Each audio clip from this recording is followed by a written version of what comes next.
कभी सोचा है लूत की कौम का क्या हुआ? चलिए इस्लामिक हिस्ट्री की इस अहम कहानी को देखते हैं। पुराने जमाने के शहर सदूम में हजरत लूत अलैहिस्सलाम को उनकी कौम की हिदायत के लिए भेजा गया था। ये लोग बहुत बुरे कामों और भ्रष्टाचार में डूबे हुए थे।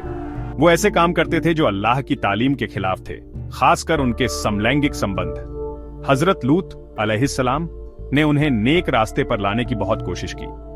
उन्होंने उन्हें चेतावनी दी और कहा, क्या तुम ऐसी गंदी हरकतें करते हो जो तुमसे पहले किसी ने नहीं की? कुरान सूरह अल-अराफ 7:80 की, तुम औरतों को छोड़कर मर्दों के पास जाते हो, ये बहुत बड़ा गुनाह है। लेकिन उनकी कौम ने उनका मजाक उड़ाया और उन्हें धमकाया। उन्होंने चुनौती दी, अगर तुम सच्चे हो तो अल्लाह का अजाब लाओ। जब उनकी बुराई हद से ज्यादा बढ़ गई तो अल्लाह ने 2 फरिश्ते जमीन पर भेजे। पहले वो हजरत इब्राहिम अलैहिस्सलाम के पास गए और उन्हें लूत की कौम पर आने वाले अजाब के बारे में बताया।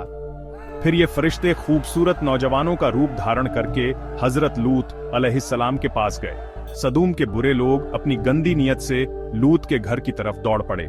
लूत के बार बार मना करने पर भी वो नहीं माने।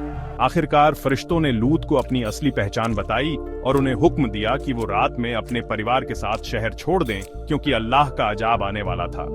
सुबह होते ही एक जोरदार आवाज आई और पत्थरों की बारिश ने पूरे शहर को तबाह कर दिया।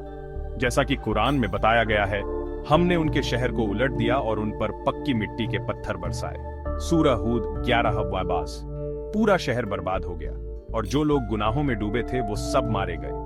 लूत की कौम की कहानी से हमें सीख मिलती है, जब लोग बदकारी की हद पार कर जाते हैं और खुदा की हिदायत को ठुकरा देते हैं तो उनका अंत बहुत बुरा होता है। ये कहानी हमें नेकी और सच्चाई पर चलने की याद दिलाती है। देखने के लिए शुक्रिया। लाइक, शेयर और सब्सक्राइब करना मत भूलिए और ऐसी ही नई कहानियों के लिए हमारे साथ जुड़े रहिए।